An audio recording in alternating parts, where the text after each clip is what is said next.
کر لیا۔ ایک مرتبہ کا واقعہ ہے، چونکہ بغداد میں عیسائیت کا زور تھا، اور جو زمانہ غوث پاک کا زمانہ ہے وہ بڑا پرفتن دور تھا، بڑا ہنگامہ خیز دور تھا۔ اس دور میں یہ تھا، عیسائیوں نے اتنی چالیں چلی تھی کہ مسلمان اماموں کو قتل کر دیا اور ان کو خنجروں سے قتل کیا، راتوں رات اٹھا کر لے کر چلے گئے۔ یعنی لوگوں کو وہ اٹھا لیتے تھے، علماء کو، تقریر کرنے والے علماء کو، حق بیان کرنے والے علماء کو کہیں قتل کیا، کہیں اٹھا کر لے لیا، اور ان کی جگہ عیسائی راہب اور پادری جو ہے وہ مسجد کے امام بن گئے تھے۔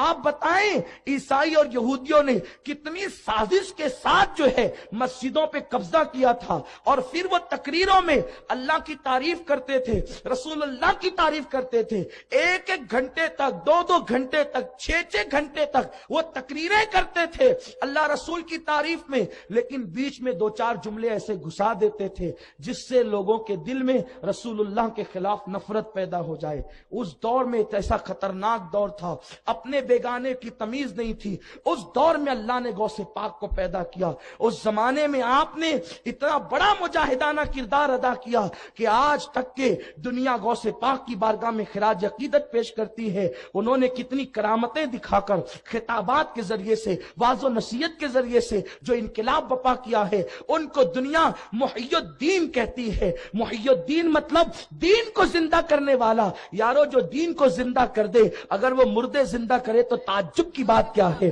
میرے اللہ نے ان کو یہ طاقت عطا کی ہے۔ تو میرے پیارے آقا علیہ السلام کے پیارے دیوانوں، اس دور میں بغداد کے جو خلیفہ تھے وہ بادشاہوں کے دربار تک کے وہ عیسائی پادری، عالم اور مولوی بن کر کے پہنچے ہوئے تھے۔ ایسا ہنگامہ خیز ہوش ربا دور تھا۔ اس دور میں غوث پاک کی ولادت ہوتی ہے، لیکن کیسی خدمت کی ہے، لوگوں کو ہزاروں کی تعداد میں مسلمان کیا، لوگوں کو توبہ کی طرف مائل کیا، لوگوں کو ایک خطاب کرتے تھے، حلال روزی کی طرف بلاتے تھے، لوگوں کو خدا کی عبادت کی طرف بلاتے تھے۔ جو تقریر سے نہیں سدھرتے تھے انہیں میرے غوث جو ہے کرامتیں دکھا کر کے سدھارتے تھے۔ اللہ نے انہیں یہ طاقت دی تھی۔ ایک مرتبہ غوث پاک عصر کی نماز پڑھا کر کے جو ہے وہ دریائے دجلہ کی سیر کے لیے نکلے۔ دریائے دجلہ بہت بڑا دریا ہے، میں نے اسے دیکھا ہے الحمدللہ، اور وہ دریا جو ہے ایک خصوصیت اس کی یہ ہے کہ وہ دریا پلٹیاں کھاتا ہے سال بسال،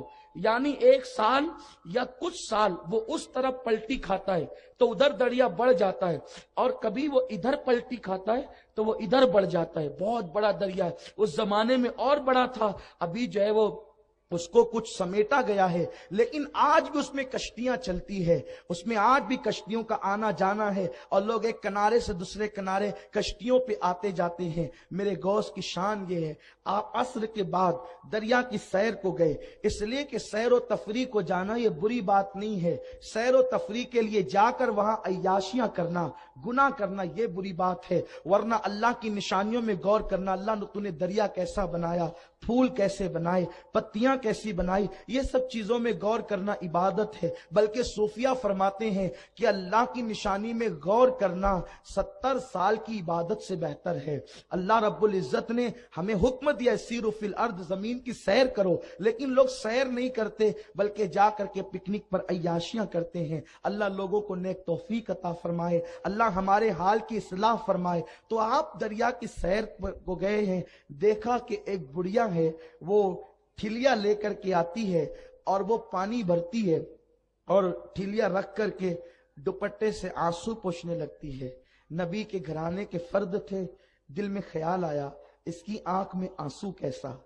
تو آپ نے خادم سے کہا جاؤ اور جا کر کے اس بڑھیا سے پوچھو کہ تیری ٹھلیا کو کسی نے پتھر نہیں مارا، تجھے کسی نے گالی نہیں دی، تجھے کسی نے ستایا نہیں، تجھے کسی نے پریشان نہیں کیا، بڑی بھی تو روتی کیوں ہے؟ خادم گیا، بڑھیا نے کہا جا تو اپنا کام کر، میرے رونے سے تجھے فائدہ کیا ہے؟ میرا غم آخر کون بانٹ سکتا ہے؟ اسے کچھ نہیں بتایا، آپ تشریف لائے، چہرہ بتاتا تھا، دیکھو تو خدا یاد آ جائے۔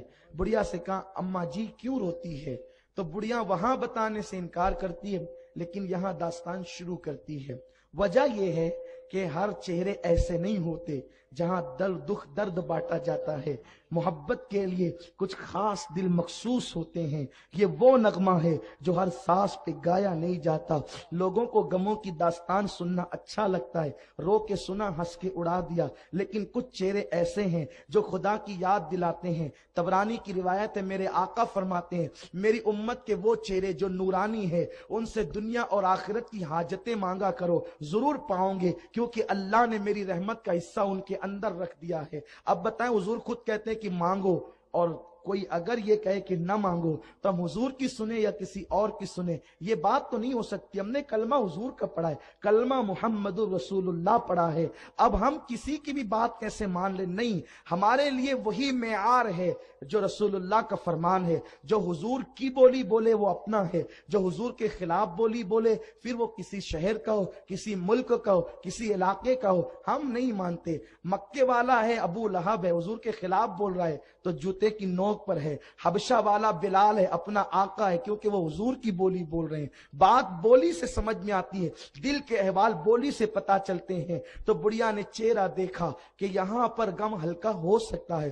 کہا کہ بات یہ ہے کہ میں رونے کی وجہ, مجھے میری ٹھلیا کو کسی نے پتھر نہیں مارا, مجھے کسی نے گالی نہیں دی, کسی نے ستایا نہیں, لیکن بات یہ ہے او میرے مونس کہ میرا ایک لوتا بیٹا تھا اور میں اس وقت بیوہ ہو گئی تھی جس وقت وہ میرا بیٹا میری گود میں تھا, اور میں اسی کو پالتی تھی اور بے وگی کا داغ دھلتی تھی. تمنا یہ تھی کہ جب میرا بیٹا جوان ہوگا تو اس وقت میں اس کی شادی رچاؤں گی. وہ بڑھیا ہے مذہب کے اعتبار سے عیسائی, ابھی بھی وہ عیسائی ہے, شادی رچاؤں گی, بڑی دھوم دھام کروں گی. اور ظاہر سی بات ہے کہ عیسائی کیا دھوم دھام کر سکتے تھے وہ آپ اچھی طرح جان سکتے ہیں. تو بڑھیا سے سنا پھر کیا ہوا.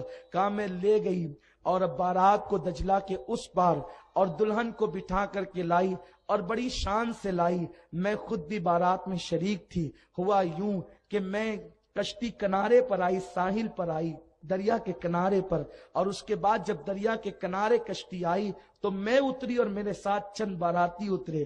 ابھی کچھ لوگ اترے ہی تھے کہ اچانک پھر ایک ہوا آئی اور ہوا نے کشتی کو پیچھے ڈھکیل دیا اور پھر وہ کشتی بیچ دریا میں گئی اور ماں کی آنکھوں کے سامنے بیٹا, بہو, جو ابھی دولہا اور دلہن تھے اور بارات میں جتنے لوگ موجود تھے چند اترنے کے سوا, وہ سب کے سب دریا کے بیچ جو ہے وہ کشتی میرے سامنے ڈوبی. میں نے اپنی آنکھوں سے اپنی پہلے دن کی دلہن, بہو کو اور اپنے دولہا کو ڈوبتے ہوئے دیکھا ہے. جب بھی دجلہ پہ آتی ہوں تو میرے دل کو نشتر لگتے ہیں, وہی بارات جوان بیٹے کی یاد آتی ہے, وہی دھوم دھام مجھے یاد آتی ہے. یہ کہہ کے پھوٹ پھوٹ کر رونے لگی. میرے غوث نے کہا مائی صبر کر, اللہ تیرے لیے انتظام کرتا ہے.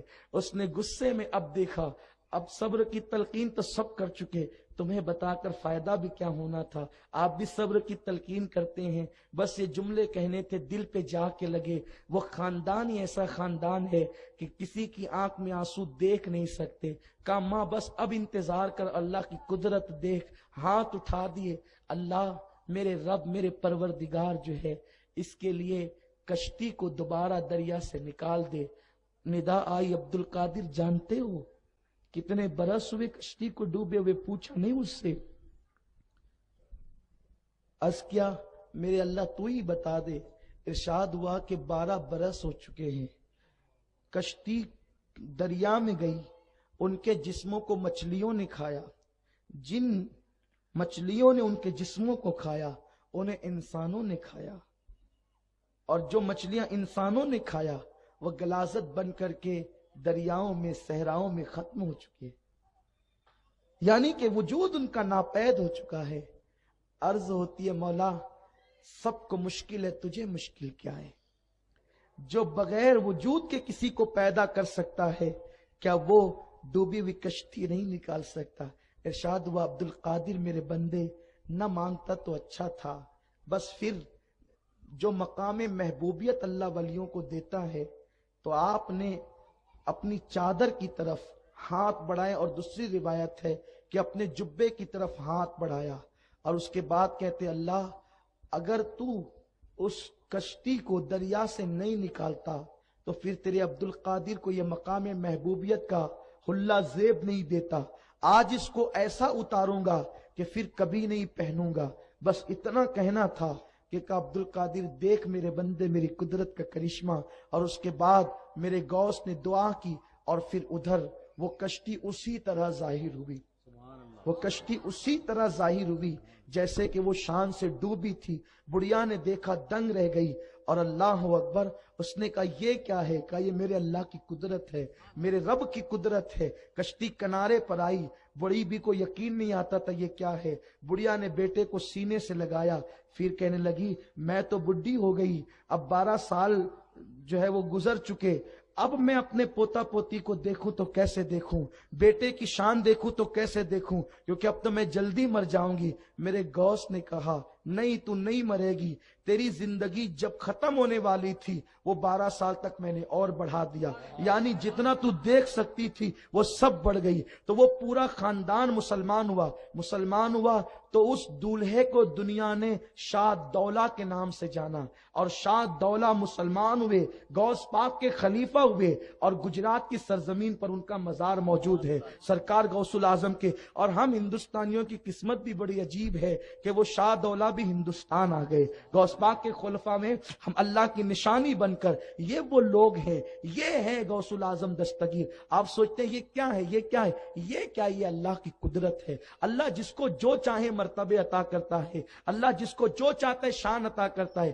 اب دنیا یہ چاہتی ہے, دنیا یہ سوچتی ہے کہ ہم ان ولیوں سے اپنے رشتے کو توڑ لیں, کٹ کر لیں, ان سے منقطع کر لیں, تاکہ شیطان ہمارے ایمان کو آسانی کے ساتھ اچک سکے. میرے پیارے آقا علیہ السلام کے پیارے دیوانوں, بڑے مقدر سے یہ بزرگوں کے دامن ملتے ہیں. یہ دامن یوں ہی نہیں ملا کرتے, یہ بڑی قسمت کے بعد ملا کرتے ہیں. اگر کوئی ان کا دامن ہم سے چھڑانا چاہے تو چھوڑنا نہیں. اگر کوئی صاحب کہے یہ شرک ہے تو آپ پوچھ سکتے شرک کیسے, جب اللہ نے کہا وابتغوا الیہ الوسیلہ تو یہ شرک کیسے. اور پھر غوث پاک اپنی کرامت دکھا کر پوری زندگی میں یہ نہیں کہتے کہ یہ میری کرامت ہے, کہتے یہ اللہ کی قدرت ہے. اور ولی کی کرامت دراصل اللہ کی قدرت ہی ہوتی ہے. اور سنو, جن لوگوں کو اللہ پہ بھروسہ نہیں وہ ولیوں کی ولایت کا انکار کر سکتے ہیں, لیکن جو اللہ کو مانتے ہیں, تو جو اللہ